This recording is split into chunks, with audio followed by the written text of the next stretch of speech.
생생하게 상생하며 YTN 라디오 생생경제. 안녕하세요. YTN 라디오 생생경제 김혜민입니다. 분명 엊그제 추석이었는데 곧 설이랍니다. 이러다가 곧 추석이 오겠죠? 설 준비 때문에 서서히 몸 풀고 계시죠? 예산도 세우고 계실 텐데요. 전통시장에서 사용할 수 있는 온누리 상품권이 10% 할인 판매됩니다. 설 명절을 앞두고 중소벤처기업부는 오늘부터 31일까지 온누리 상품권 구매 할인율을 현재 5%에서 10%로 확대한다고 밝혔습니다. 또한 월별 할인 구매 한도 금액도 현재 30만 원에서 50만 원으로 확대합니다. 생생경제하면서 제가 변한 게 몇 가지 있는데요. 예전에는 생각 없이 카드를 많이 썼는데 요즘엔 소액이면 되도록이면 현금을 드리려고 애쓰고 있어요. 현금 드릴 때 꼭 두 손으로 공손하게 건네드리고요. 상인분들, 자영업 하시는 분들의 어려움을 들으니까 그분들의 수고가 더 귀하게 느껴지기 때문인데요. 이번 설에는 온누리 상품권 구매하셔서 현금으로 전통시장 많이 이용하시면 어떨까요? 2019년 1월 21일 YTN 라디오 생생경제 지금 시작합니다.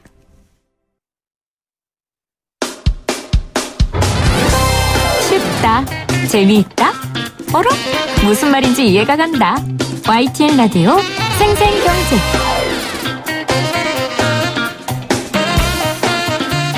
오늘 가장 뜨거운 경제 뉴스를 제일 생생하게 전해드리는 시간입니다. 저희 생생 인터뷰 진행하기 전에요. 잠시 뉴스 속보 좀 전해드릴게요. 지금 현재 전명규 한국체대 교수의 긴급 기자회견이 지금 진행 중입니다. 전명규 교수는 손혜원 의원과 젊은 빙상인연대가 빙상 적폐를 알고도 무마했다고 폭로한 대한빙상경기연맹 부회장인데요. 빙상계 비위에 대한 입장 표명을 하고 있습니다. 짧게 좀 정리해드리면 조재범 전 코치에 대한 성폭력, 조재범 전 코치가 한 성폭력 전혀 알지 못했고요. 심석희 선수에게 미안하다라는 입장을 정리했습니다. 그리고 본인의 거치 문제는 조금 더 고민해서 말씀드리겠다라고 이야기하고 있습니다. 자세한 내용은 4시 뉴스에서 전해드리도록 하겠습니다. 자, 생생 인터뷰는 이 내용은 아니고요. 본격적으로 한번 진행해 보겠습니다.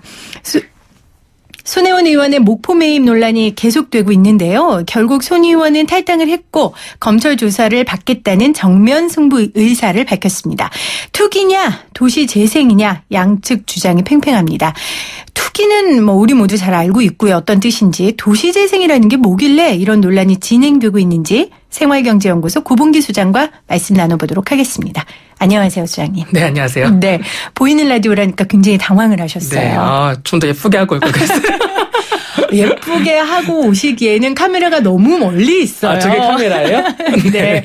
저희 YTN 라디오에서 보이는 라디오 진행하고 있는데 라디오가 어떻게 이루어지고 있는지 그 분위기 정도 좀 전달해주는 그런 수준입니다. 오늘도 여러분들 지금 유튜브로 들어오셔서 보이는 라디오 함께해 주시면 될 것 같습니다. 마이크 조금만 더 가까이 오셔서 말씀 나누도록 하겠습니다. 일단 수장님, 이 손혜원 의원의 문제가 사실 이게 정치적으로 굉장한 이슈여서요. 저희는 생생경제니까 좀 원론적인 이야기들, 개념 정리들 좀 이런 측면에서 살펴보도록 하겠습니다. 먼저 이 목포의 원도심, 그러니까 지금 계속 논란이 되고 있는 이 지역이 도대체 어느 지역이고 특징이 어떤 게 있습니까? 엄청나게 핫하죠, 진짜. 네. 지방 원도심이 이렇게까지 회자될 수가 있구나를 생생히 보여주고 있는 사례잖아요. 네. 그래서 좀 목포 원도심에 가보지 못한 청취자분들이 목포 원도심이 어떻다라는 걸 확실히 느끼게 해드리는 게 좋을 것 같아요. 네. 제가 아무래도 도시재생 관련해서 연구하는 연구자다 보니까는요. 그렇죠. 예. 작년에 목포를 저도 처음 갔어요. 목포에 갈 일이 별로 없잖아요. 목포에 딱 터미널 내려서 택시를 타고 나서 기사님들한테 이제 물어보면 알겠거니. 네. 그래서 기사님한테 이렇게 여쭤봤어요. 목포 여기서 어디 가면 좋아요? 우선 좋은데 한 군데만 안내해 주세요 하니까 기사님이 이렇게 말씀하시는 거예요. 여기서 배를 타면 제주도에 갈 수 있어요. 그러니까 정말 볼 게 없다고 그 목포 지역 주민분들이 그렇게 말씀을 하시는 거예요. 왜 이렇게 말씀을 드리냐면은요. 요즘 목포 원도심 뭐 도시재생 이러니까 자꾸 제 주위 친구들도 그러고요. 전주 한옥마을 이런 데를 떠올리세요. 막 네. 사람 관광객들이 엄청나게 많이 오고 그런 데를 떠올리시는데 절대 그런 동네가 아니고요. 거기 돌아다니면서 제가 친구들한테 카톡으로 계속 심심해 놀 게 없어 이렇게 이런 동네다라고 생각을 하시면 되고요. 이게 예전에 광복 이전에 그러니까 이런 얘기 있잖아요. 목포는 항구다. 네. 네. 근데 항구 도시로서 크게 발전한 항구 도시였다가 이게 계속 쇠퇴를 하다 보니까 좋게 말하면은 보존이 돼 있는 거고요. 나쁘게 말하면은 도시에 그대로 방치되어 있어요. 그대로 방치가 돼 있어서 그 광복 이전의 건축물 같은 것들도 그대로 네. 남아 있고요. 그 군산 같은 데 가보셨잖아요. 가면은 그런 네. 분위기가 그대로 있어요. 맞습니다. 네. 그래서 근대 역사 문화 공간 재생 활성화 사업이라는 데 선정됐고 지금 이것 때문에 이제 손혜원 의원 문제가 지금 계속 나오고 있는 거잖아요. 이 사업은 이런 개념의 사업입니다. 예전에는 기존 건축물 하나하나마다 문화재로 등록을 했단 말이에요. 네. 근데 이렇게 하는 것보다는요. 면 단위 그러니까 길 전체를 그럼 문화재로 보존을 하자라는 얘기가 나왔었어요. 길 전체를. 네. 왜냐하면은 그 건축물 하나하나 말고 그 길을 다니면서 근대 문화 유적들을 계속해서 볼 수가 있잖아요. 그 예전의 정취라든지 네. 그런 것들이 있기 때문에 그럼 길로 한번 지정을 해보자. 면으로 지정하자 해서 면으로 지정된 게 근대 역사 문화 공간입니다. 네. 총 500억 원을 들이는 사업이고요. 2023년까지 5년 동안 그 문화재 발굴이랑 그다음에 경관 정비 같은 것들 하는 사업입니다. 네. 그러니까 근대 문화 보존에 대해서 지금까지 사실 활발하게 진행되지는 않았고 이제 시간이 점점 지나면서 아무래도 근대 문화나 유물에 대해서 조금 더 관심을 갖게 되는 게 당연하겠죠. 지금 목포 지역에 대한 특수성에 대해서 이야기를 좀 해 주셨어요. 지역 주민조차도 배 타고 가면 제주도에 갈 수 있다라고 말할 정도로 방치가 돼 있었던 곳이었고 지금 논란이 되고 있는 이 목포의 원도심 이 부분은 광복 이전의 분위기와 정취가 잘 보존돼 있는, 잘 방치돼 있는 지역이었다. 그리고 근대 역사 문화 공간 재생 활성화 지역이라는 건 이제 면 단위로 조금 보존을 해보자라는 정부의 움직임이었고 500억 원 예산이 투입되는 굉장히 큰 사업이다라고까지 정리를 해 주셨습니다. 자, 그러면 말 그대로 지역 주민들조차도 이 가치를 몰라서 방치했었던 지역인데 손혜원 의원은 그러면 어떤 부분을 높이 사서 이 부분에 대한 투자를 했을까요? 우선은 저희들이 요즘 지방 같은데 이렇게 여행 같은데 가면은 사진 찍는 것들이 조금 근현대식 건물, 어떤 일제시대라고 하긴 좀 그렇고, 어떤 일본식 가옥 같은 것들 이국적으로 사진 찍는 거 이런 것도 좋아하잖아요. 네. 제가 아까 말씀드렸을 때 그 택시기사분은 본인의 그 목포 동네에 관광 제한이 없다고 생각을 하셨던 거예요. 왜냐하면 말 그대로 방치돼 있었으니까 네. 그곳이 그렇게 가치 있는지 모르셨겠죠. 네, 맞아요. 특별한. 저는 네. 목포에서 버스라네. 그 배를 타고 제주도에 갈 수 있다는 사실을 그때 처음 알았거든요. 네. 그러니까 그렇게까지 말씀하셨던 건데 손혜원 의원께서는 아무래도 그런 근현대 건축물, 건축 양식 같은 것들이 이것들이 관광 자원, 문화재로서 어떤 활용 가치가 있겠다라고 네. 생각을 하셨나 봐요. 실제로 보면은 화신백화점이라고 있어요. 1935년에 지어졌는데요. 네. 굉장히 오래된 백화점도 있고요. 예전에 그 목포 일본 영사관도 그대로 보존되고 있습니다. 아, 이 백화점 영사관이 그냥 건물이 그대로 보존돼 네, 있어요? 그대로 돼 있어요. 정말로요. 어. 그대로 있기 때문에 이런 것들에 대해서 아무래도 손혜원 의원 같은 경우는 그런 문화재 같은 것들에 대해서 안목이 있기로 유명하잖아요. 네. 아무래도 그 부분을 좀 유심하게 봤던 것 같아요. 그리고 아까 제가 군산 얘기도 했는데요. 네. 군산도 똑같이 지정됐어요. 같은 해에. 근현대 역사 문화 공간 재생 활성화 사업에. 네네. 아까 말씀하셨던. 네네. 그랬군요. 군산은 저도 한번 가봤는데 굉장히 그 정취 자체가 이국적으로 느껴졌고요. 전 정말 좋았거든요. 그러니까 목포가 그 군산하고 비슷한 모습을 하고 있는 거거든요. 네네, 맞아요. 근데 군산은 이제 전주하고도 좀 가깝고 접근성이 서울에서 좀 좋다 보니까 맞아요. 사람들이 좀 많이 갔었던 것 같아요. 그리고 군산에 요즘 맛있는 빵집인가 짬뽕집인가 목포에도 있어요. 목포에도 있어요. 목포에도 그렇군요. 그 지금 들으시는 청취자분들께서는 바게트 바게트빵을 떠올리실 거예요. 바게트빵 아하. 유명한 데 있어요. 네. 택시기사분한테 제가 그래도 정말 갈 곳이 없느냐라고 했더니 처음 내려주신 곳이 빵집이었거든요. 그랬군요. 근데 그 바게트빵보다 더 가치 있었던 문화적 가치가 높은 건물들이 있었다는 거예요. 이제 그걸 손혜원 의원이 알아보고 이제 그 건물들을 매입한 건데 현재 지금 말씀하셨던 이 지역들이 국토부 도시재생 뉴딜 시범 사업인 1897 개항 문화거리에 포함되어 있다고 하더라고요. 1897? 1897년인가요? 1897 개항 문화거리. 어떤 사업입니까 이게? 도시재생 사업입니다. 네. 아까 제가 말씀드린 건 도시재생 사업은 아니에요. 아까 말인 거는 그 국토교통부의 사업이 아닌 문화재청의 사업이에요. 아하. 이렇게 떠올리시면 돼요. 지금 우리 언론에서 계속 핫하게 다뤄지는 목포 구도심이 어떤 사업의 중복 지정이 됐구나라고 생각을 하시면 돼요. 아, 두 개의 사업이 지정된 맞습니다. 거. 정말 핫한 곳 맞네요. 정말 핫한 곳입니다. 네. 방금 저희가 계속 얘기한 사업 같은 경우는 문화재청이 관련된 사업이고요. 네. 지금 말씀하신 사업은 국토교통부가 관련된 사업입니다. 이렇게 생각하시면 편합니다. 도시 재생 사업인가 도시를 활성화시키는 사업이라고 생각하시면 편하고요. 현재 그 동이 두 개가 붙어 있는데요. 만호동하고요. 유일동이 붙어 있는데 네. 이것도 똑같이 5년 동안 2022년까지 약 500억 정도, 590억 정도가 또 투입돼서요. 그 환경 개선 사업이라든지 아니면은 그 문화 사업 같은 것들을 하도록 돼 있습니다. 그러니까 아까도 50억 정도 아까도 500억이었고 그랬죠. 지금도 590억이니까요. 합치면 100억 원이 넘는 사업이 현재 그 목포에서 진행되고 있다. 엄청나게 핫한 곳이다라고 아하. 생각을 하시면 되는 겁니다. 네. 지금 어떤 분이 5622님이 문자로 손혜원 의원 쉴드 치시느라 고생 많습니다 이렇게 보내주셨는데요.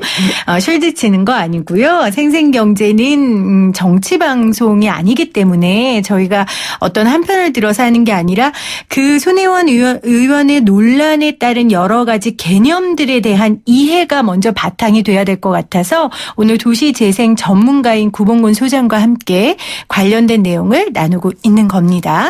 자, 이제 여기에서 우리가 손혜원 의원이 그래서 이걸 구본기 소장님이요. 구본기 소장님은 저기 LG 쪽 분인데 죄송합니다. 저희가 이제 여기에서 만약에 그래서 손혜원 의원이 이걸 알았다는 거예요? 몰랐다는 거예요? 이렇게 되면 이제 정치 쟁점화 되는 거예요. 그러니까 우리 그 얘기는 하지 말고요. 자, 그러면 도시재생 뉴딜 시범 사업은 어떻게 지정되고 지정되면 어떤 혜택들을 받습니까? 무척 좋은 질문이에요. 이걸 잘 모르시는 분들이 많아서 생생정보통은 이런 걸 다뤄야 돼요. 그렇죠. 네. 슈퍼스타 K를 떠올리시면 됩니다. 네. 공고를 냅니다. 도시재생 뉴딜을 지역을 선정해서 한 500억 정도를 지원해 줄 텐데 어디 한번 지원해 보세요 하고 하는 거예요. 네. 아까 저희가 초대 다룬 사업 같은 경우는 문화재청이 이렇게 공고를 낸 거고요. 네. 도시재생 뉴딜 같은 경우는 국토교통부가 공고를 낸 겁니다. 그러면은 시에서 서류들을 작성해 가지고서요. 그 서류들을 위에 올리면은 그럼 그것을 심사해서 국토교통부에서 발표를 하게 되는 겁니다. 목포 같은 경우는 그렇게 해서 뽑힌 거고요. 네. 네. 그 어렵게 느껴지시면 서울에 계신 분들은 세운상가 떠올려 보시면 편합니다. 아, 네, 그 사업이 도시재생 시범 사업이었습니까? 시범 사업은 아니고요. 네. 조금 다른데 이렇게 들어가면 너무 또 복잡해지니까. 네네, 그래요. 크게 생각하면 비슷하다. 같은 맥락이다. 네, 맞습니다. 네. 그러면 아까 말씀하신 것처럼 500억을 우리가 줄 테니 한번 지원해 봐라. 네. 이렇게 해서 들어오면 그럼 그 돈을 따서 어떤 일들을 하는 거예요? 그걸 갖고 제가 아까 세운상가를 말씀드린 이유는 뭐냐면요. 네. 세운상가가 2015년에 도시재생 활성화 지역에 지정되고 그러니까 목포가 지금 지정이 돼 있는 상태죠. 네. 그리고 2017년 6월에 활성화 계획이라는 게 나와서 그걸 갖고 그 계획을 가지고 그 삼청에 보행데크도 만들고 하는 거거든요. 그러니까 한 1년 반 정도 한 2년 정도 사이에 그 사업이 들어갈기까지의 갭이 있는 이유가요. 네. 예전 같은 경우는 도시개발 사업이 상향식 그 사업이었어요. 위에서 이렇게 한다라고 하고 전면 철거, 전면 개발했었는데요. 아하. 이제는 주민 참여 사업으로 가보자. 자꾸 그렇게 하니까 마을 커뮤니티가 깨진다. 부작용이 많다. 그래서 1년 반, 한 2년 정도 주민 의견을 싹 모으는 거예요. 주민 의견을 싹 모아서 이 돈을 가지고 우리가 어떻게 쓰면 좋을까요? 라고 의견을 도출하고 네. 그렇게 해서 계획을 짜서 나가는 건데 목포 같은 경우는 아직 그 계획이 나오기 전입니다. 지금. 그러면 지금 주민들이 1년에서 2년 사이에 의견을 모은다고 하셨어요. 네네. 지금 이제 손혜원 의원 건이 나오면서 이제 손혜원 의원은 자신의 투기 의혹을 제기한 배우의 재개발 사업을 추진하는 조합이 있다 이렇게 주장하고 있는데 그렇다면 도시재생을 원하는 주민과 재개발을 원하는 주민이 대립하는 양상입니까? 그렇게 우리가 볼 수 있습니까? 네, 고질적인 문제예요. 왜냐하면은 도시재생이라는 개념이 우리가 흔히 말하는 그 뉴타운 재개발의 어떤 반성적 차원에서 나온 대안 같은 거였어요. 네. 그 흔히 이런 거 기억하실 거예요. 박원순 시장님 당선되자마자 3개월 만에 이거 발표했잖아요. 뉴딜 출구 전략. 네. 그 뒤에 PPT 아직도 기억나요. 이렇게 써 있더라고요. 갑자기 웃음기가 싹 사라지셨어요. 지금 그 말씀하시면서. 누구를 위한 도시개발, 뉴타운 재개발입니까? 이러면서 완전 패러다임이 바뀐 사건인데요. 그렇게 되다 보니까 예전 같은 경우는 전면 철거, 전면 개발을 모토로 했다면은요, 도시재생 같은 경우는 말 그대로 보존하는 와중에서 이제 문화를 살리고 뭐 이렇게 하자라고 부작용을 줄이자라고 하는 사업이다 보니까는요, 주민들 이해관계가 갈립니다. 전자사업 같은 경우는 토지 소유자들, 그러니까 건물주들 같은 경우는 그냥 싹 밀어버리고 짓고 싶은 욕심이 아무래도 조금 있으시죠. 전면 철거 개발 쪽은. 그렇죠. 아무래도 큰 돈이 왔다 갔다 하니까요. 네. 그런데 거기에서 살고 있는 세입자분들 같은 경우는요, 그런 전면 철거, 전면 개발을 했을 때 얻게 될 이익이 없기 때문에요. 오히려 보존하면서 관리해 나가는 측면을 훨씬 더 선호합니다. 네. 그래서 어떻게 보면 이해관계가 갈리는 분들이 이제 실제로 현장에서 부닥치는 분들이 많아요. 근래 도시재생 강의를 갔는데 재개발 반대 조끼를 입고 오신 분들이 거기 앉아 계시더라고요. 빨간 조끼를 입고 있는. 네, 뭐 그런 상황인 겁니다. 지금. 그렇군요. 네. 그러니까 전면 철거 개발 이쪽은 이제 아무래도 재개발 쪽이고요. 반대쪽은 보존하면서 지역의 네. 상생과 개발을 조금 고민해 보자. 근데 문제가 하나 또 걸린 게 있어요. 네. 왜냐하면은 이게 좀 연역을 같이 말씀드려야 돼요. 2008년에 재정비 촉진지구로 지정이 됐어요. 거기야. 그리고 조합이 생긴 게 2015년이에요. 얼마 안 됐잖아요. 3년 전이잖아요. 네. 목포가요. 그렇죠. 지금. 목포가요. 네. 지금 목포 얘기하고 있는 네. 겁니다. 근데 문제는 뭐냐면 2005년에 조합이 생겼는데 2015년에 조합이 생겼고요. 네. 그리고 3년 뒤 2018년 작년에 근대역사문화재생 사업이 지정된 거예요. 근데 재건축을 이제 재개발을 하려고 이제 주민들이 으쌰으쌰하고 있었잖아요. 근데 그 필지의 일부가 재생사업지구로 들어가 버린 거예요. 그러니까 이해관계가 정말 부닥쳐 버려서 지금 그렇네요. 문제가 더 심각한 상황입니다. 이런 게 나오면요. 뭐가 옳고 그른지 어떤 분들의 얘기가 더 타당성이 있는지 고민하는 게 참 어렵더라고요. 그리고 근본적으로 투기냐 아니냐를 구분 짓는 기준이 뭔지도 고민이 돼요. 예를 들면 사실 목포처럼 경제적으로도 좀 어렵고 문화적으로도 낙후된 데는 이런 도시재생 사업을 통해서 지역 경제가 활성화되고 부동산 값이 조금 오르면 그게 나쁘다고 할 수 없는 거잖아요. 투기냐 아니냐를 구분짓는 기준이 있습니까? 사실은 없습니다. 이게 사실은 일종의 수사 같은 거예요. 그러니까 투기냐 투자냐를 가르는 시도는요. 동전의 앞뒷면을 갈려보려는 시도랑 같아요. 네. 앞뒷면을 나눠봤자 어차피 앞뒷면이 또 생기듯이 왜냐하면은요. 투기 수요랑 반대로 풀이되는 게 보통 실수요냐 투기냐 이렇게 주택시장에서 많이 나눠요. 네. 사례를 하나 말씀드리면은요. 제 아는 지인이 이번에 작년에 결혼을 했는데 용산에서 죄송합니다. 용인에서 결혼을 했는데요. 네. 작년 가을에 아파트값 뜨겁게 올랐잖아요. 그렇죠. 그 수혜를 입었어요. 2달 사이에 1억 원 가까이가 올랐는데 근래 생일이라서 만나서 촛불을 훅 불면서 손 뭐 빌었어요? 물어봤더니 아파트값 오르게 해달라고 빌었어요. 라고 하는 거예요. 근데 이분은 누가 봐도 실수요자예요. 신혼부부고 가진 전 재산에 대출 많이 받고 산 거예요. 이사 다니기 싫다고. 근데 이분이 소원을 빈 건 투기적이죠. 상당히. 예, 더 올랐으면 좋겠어요. 아파트값 올라야죠. 이게 전 재산인데. 그러니까 어떻게 보면은 이거는 투자다라고 어떤 사건을 자꾸 쟁점을 글로 가져가는 거는 좀 소모적일 수 있어요. 근데 이제 이런 거죠. 아까 말씀하신 친구는 정말 하나 실수요자로 하나로 산 거고 이왕 샀는데 안 올라도 여기서 살아야 되지만 이왕이면 올랐으면 좋겠다는 바람이라고 저는 좀 보고요. 개인의 욕망. 지금 손혜원 의원 같은 경우는 문제는 본인의 선의가 있더라도 지금 굉장히 많은 집을 구매했다는 거예요. 물론 손혜원 의원 측의 이야기도 있죠. 뭐 재단 쪽에서 샀다, 다른 지역 주민들과 함께했다, 뭐 이런 이야기들도 있는데 지역 주민들은 아니고 본인의 그 지인들과. 자, 그러면 야당에서 이제 이런 주장을 해요. 마을 지역 주민들과 그 지분을 나누는 여러 가지 공유 방식도 있는데 왜 손혜원 의원은 굳이 본인과 그의 지인들과 그 땅을 싹쓸이했냐, 접근 방법이 틀렸다, 이제 이렇게 얘기하고 있거든요.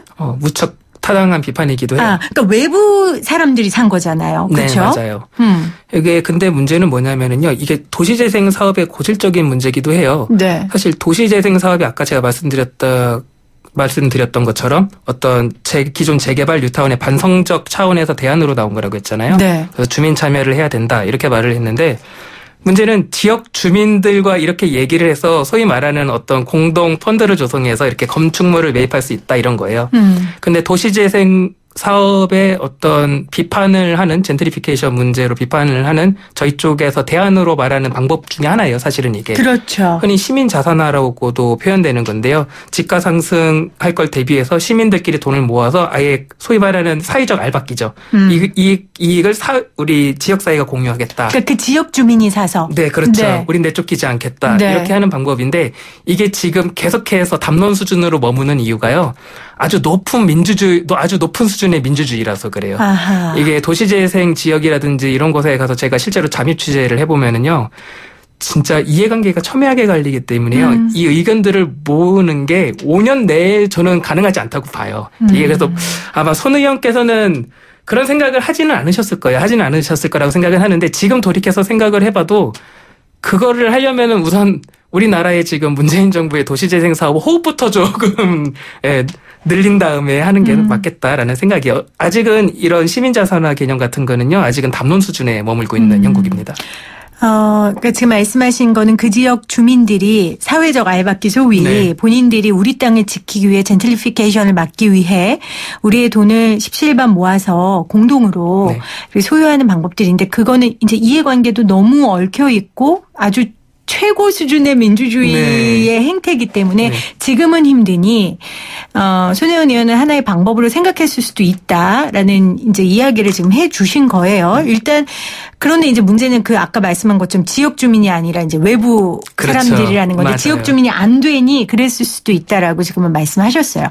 자, 또 하나의 질문은 도시재생이냐 재개발이냐. 아까 말씀하신 것처럼 박원순 시장이나 문재인 정권 들어서 도시재생 쪽으로 많이 이제 방향이 가고 있는데, 어떤 지역의 발전 방향을 결정하는 이 지자체의 결정 과정이 궁금하더라고요. 어느 때는 재개발이냐, 어느 때는 도시재생이냐, 그리고 절차를 그 선정해 나가는 사람들은 누가 있냐, 이런 부분을 좀 설명을 해 주세요. 우선은 지금 이 두 개를 VS로 나눌 수밖에 없는 이유가 낙후된 지역에 들어가는 도시개발 방식이기 때문에. 네. 네, 그래요. 근데 우선 두 가지를 가르는 가장 큰 기준은 타당성이에요. 경제적 타당성. 네. 경제적 타당성을 따지는 타당성 조사를 하게 되는데요. 네. 타당성 조사를 한 결과 재개발 재건축이 여의치 않은 곳 같은 경우는 가령 사업성이 없는 거죠. 우리 제 사무실이 있는 동네가 그런데 빌라들이 굉장히 밀집되어 있는 지역인데, 그 동네에서는 아파트 재개발을 하기엔 사업성이 없는 거예요. 그러면은 재개발 재건축이 아닌 도시재생 사업으로 전환되게 되고요. 우선은 타당성을 따진다가 가장 큰 관건이다라고 생각을 하시면 될 것 같아요. 사실은 도시재생 사업이 사실은 갈 길이 정말 먼 게 뭐냐면은요, 이게 도시재생이라는 당위를 놓고 보면은 주민 참여가 먼저고, 주민들이 공모 사업에 참여해서 되는 것처럼 나오지만은요, 실제로 그 과정을 보면은요, 관이 결정해 주는 것들이 아직은 따르고 있기 때문에. 네. 저는 도시재생 사업이 사실 지금 건국 이래 단위 사업으로 최고 사업이거든요. 네. 모든 분야를 막론하고 지금 다 들쑤시고 있어요. 도시재생이라는 개념이 워낙에 포괄적이기 때문에 그런데요. 저는 이 과정에서 민주주의가 한 단계 성숙할 수 있지 않을까, 이런 생각들을 해요. 왜냐하면 동네에서 지금 잡음들이 끊이지 않거든요. 정말로. 쉽지 않아요. 또 주민들이니까 그 감정의 골이 더 깊다는 게 문제거든요. 맞아요. 저는 네. 그래서 목포에서 이런 일들 일어나는 게 저는 긍정적으로 생각을 하는 게요. 저는 유수민 작가께서 예전에 정당 활동하실 때 말씀하셨던 개념인데, 후불제 민주주의라는 개념이 정말 맞다고 봐요. 우리는 왕의 목을 친 적이 없다 이거죠. 그러니까 민주주의를 덜컥 해버렸으니까 이제 시민들끼리 대화를 통해서 그 의견을 조율하는 과정이 우리한테 아직 부재돼 있는 것 같아요. 네. 이게 도시재생 사업하면서 큰 돈들이 지방에 떨어지면서 이해관계들이 바깥으로 다 나오고 있는 양상인 것 같아요. 민주주의를 발전시켜가는 하나의 과정이다. 이렇게 또 크게 해석을 좀 해주셨어요. 시간이 좀 많이 지났는데 제가 그래도 요거는 여쭤봐야 될 것 같아요. 사실은 지금 목포권은 지방의 문화적 가치를 가진 원도심이란 말이에요. 그러니까 서울의 대도시의 도시재생과는 전 좀 다르게 접근해야 되는 부분이 있지 않을까 싶은데 어떤 게 있을까요? 지금 너무 좋은 게요. 네. 그 도시 개발을 특히 도시 재생을 놓을 때는요. 구분해서 사유해야 되는 게 좀 필요해요. 첫째는 지방하고 수도권 특히 서울을 구분해서 봐야 되고요. 네. 두 번째는 상업지랑 주거지를 구분해서 봐야 됩니다. 문제는 뭐냐면요. 우선은 서울 같은 경우는요. 사람이 너무 많기 때문에 조금만 잘못 건드렸다가는요. 그렇죠. 일이 크게 나기 때문에요. 서울 같은 경우는 사실은 좀 극단적인 입장에서는 굳이 도시재생해야 돼요? 라고 묻고 싶어요. 그렇게 오케이. 말을 해놓고 네. 좀 했으면 좋겠고요. 천천히 했으면 좋겠고 지방 같은 경우는요. 우선은 지방의 주거지 같은 경우는요. 살기 좋은 곳을 만들겠다는 건데 이거 결국 일자리 문제랑 겹치거든요. 네. 근데 일자리 문제는 사실은 우리가 수조 원을 들여도 해결하지 못했던 역사들이 있기 때문에 굉장히 어려워요. 그래서 지방 도시들이 도시재생 사업으로 거의 올인하다시피 하는 게 뭐냐면 관광 사업인 거예요. 그래서 그 목포지구를 관광지로 만들고 싶었던 거겠죠. 근데 관광 사업을 할 때 문제는 뭐냐면은 그 주거지 같은 경우는 그러니까 정주 욕구를 불러일으키기 때문에 굉장히 사람들을 유치하기가 어려워요. 네. 살기 좋은 곳이기 때문에. 대신 그 관광지 같은 경우는요. 놀기 좋은 곳이기 때문에요. 요즘은 다 뭐 KTX 뛰어 있고 버스 있기 때문에 다 일일 생활권이잖아요. 그래서 그 구도심 같은 것들을 기획자들이 가서 개발을 잘하면은 실제로 활기가 돋기도 해요. 근데 그 과정에서 임대료 상승이라든지 아니면 집가가 상승해서 그 이익을 누가 가져가냐, 외지인들이 들어서 가져가냐, 이런 안전장치들에 대한 지금 장치의 개발이 전무한 상태입니다. 이런 것들을 좀 많이 고려했으면 좋겠어요. 네. 속도보다는 방향을 강조하신 것 같아요. 원론적으로 특색에 맞는 도시재생, 재개발 사업이 이루어져야 된다는 것.